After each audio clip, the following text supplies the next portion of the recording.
The Butterfly Effect by Nikayla Sarai. Chapter 4. A Cursed Day. Roman let out a slow breath, careful not to jab himself further on the broken chair leg. He met Logan's shimmering, reddened eyes. He hadn't wanted him to find out like this. "Logan," he said, slipping a hand into his pocket.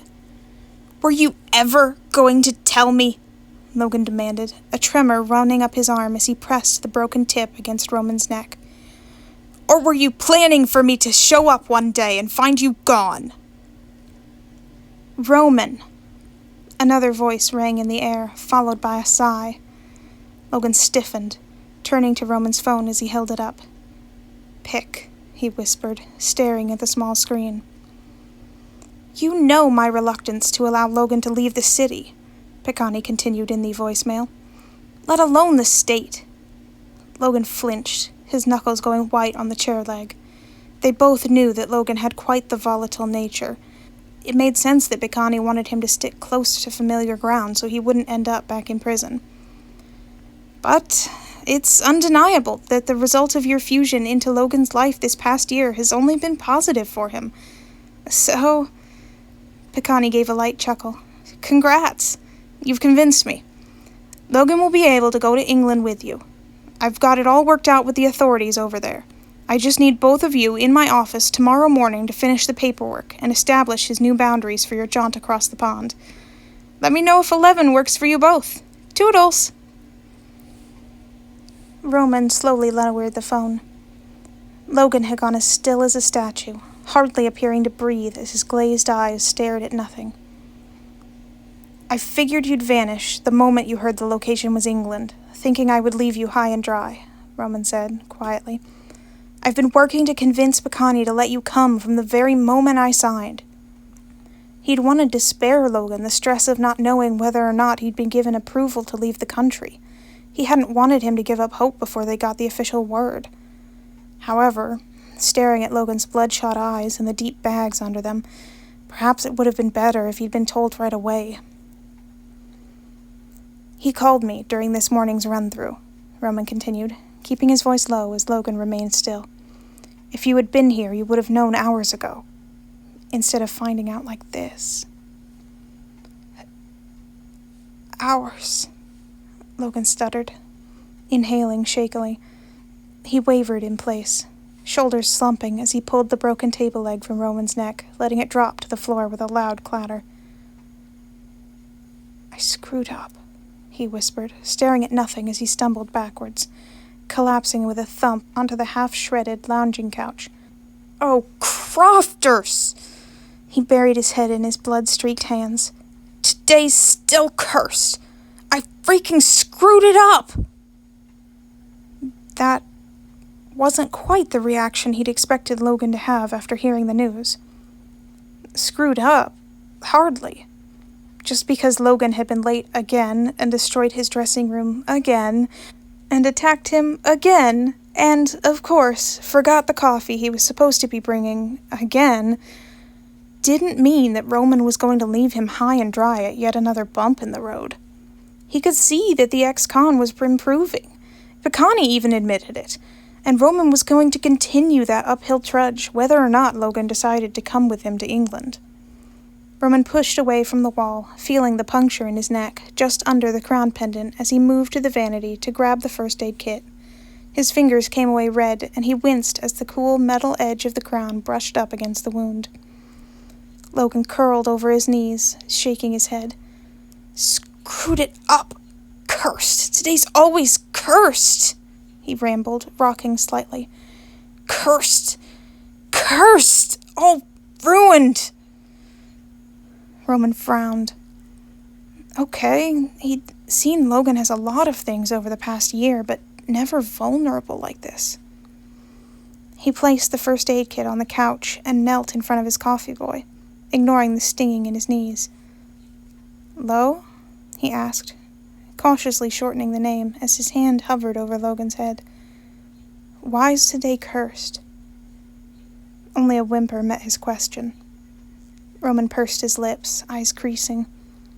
"All right, you don't have to answer that," he said, pulling the first aid kit towards him. He shouldn't be surprised Logan refused to tell him.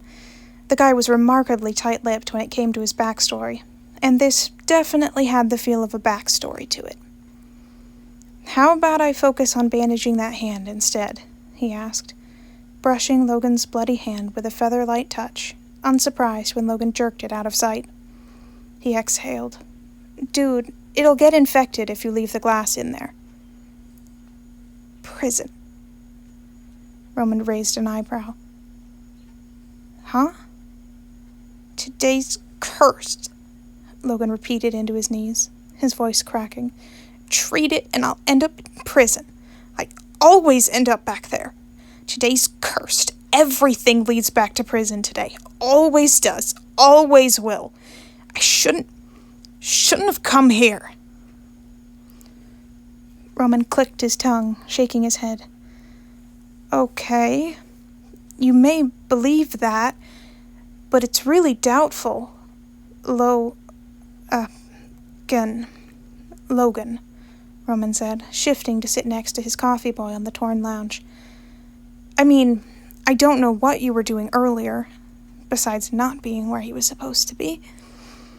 But this little fight isn't going to send you to prison. It will. It won't." Roman flipped open the first aid kit. Logan hadn't been back to prison since he'd made him his coffee boy. He intended to keep it that way. Logan hunched tighter in on himself, breath hitching. "I screwed up." Roman huffed, very carefully laying a hand on his shoulder. "Like you haven't done that before. And look, you're still here and decidedly not in prison. Yet. Ever, if I can help it." Roman trailed his fingers down Logan's arm. "Come on, big guy," he soothed, eyes intent on his posture. "Sun's getting real low." A rumble emanated from his curled form. "I am not the Hulk." Roman's mouth quirked. "Well, that was a good sign, at least."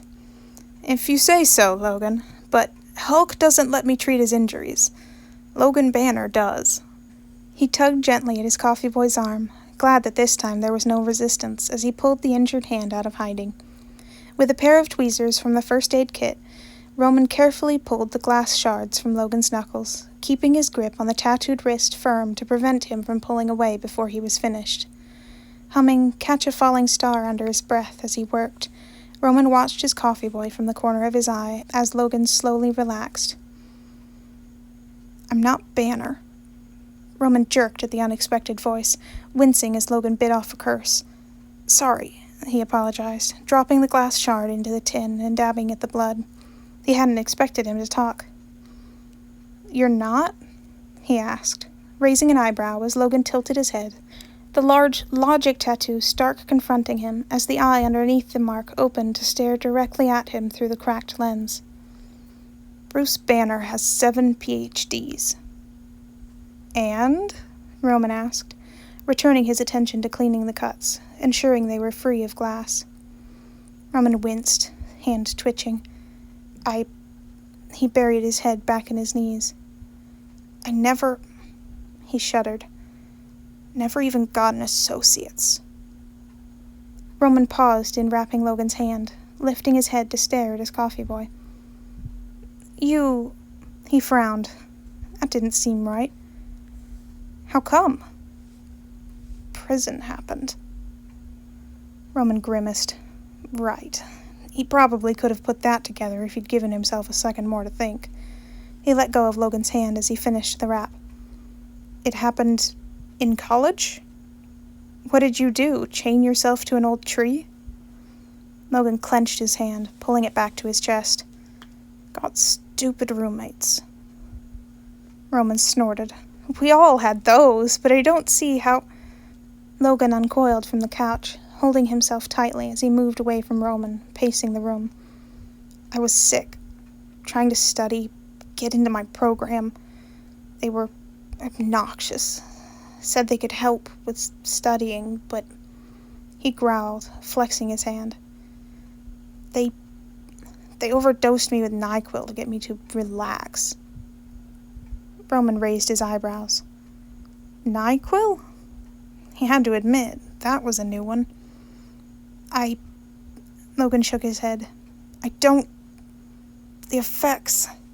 He shuddered. They say I threw the TV out the window. They say I punched some guy for singing. They say I fought the police when they came.